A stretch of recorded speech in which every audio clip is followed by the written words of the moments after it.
गजानन महाराज आणि जखमी वासराची जादुई लीला. शेगाव गावात एक छोटीशी गाय आणि तिचं गोंडस वासरू राहत होतं.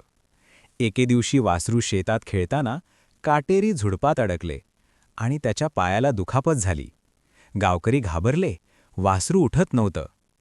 तेव्हा कोणीतरी म्हणालं, महाराजांना बोलवा. महाराज शांतपणे आले. त्यांच्या डोळ्यात माया होती. ते वासराच्या जवळ बसले, प्रेमानं त्याच्या डोक्यावर हात फिरवला आणि हळूच म्हणाले, बाळा, घाबरू नकोस. महाराजांनी थोडं पाणी हातात घेतलं, देवाचं नामस्मरण केलं आणि ते पाणी वासराच्या पायावर शिंपडलं. काही क्षणात वासरू हळूच उठलं.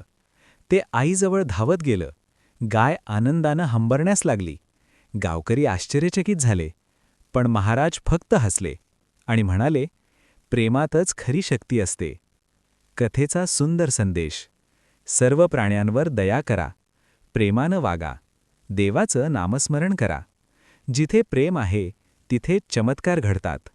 जय गजानन गुरु गजानन, गण गण गणात बोते, गण गण गणात बोते.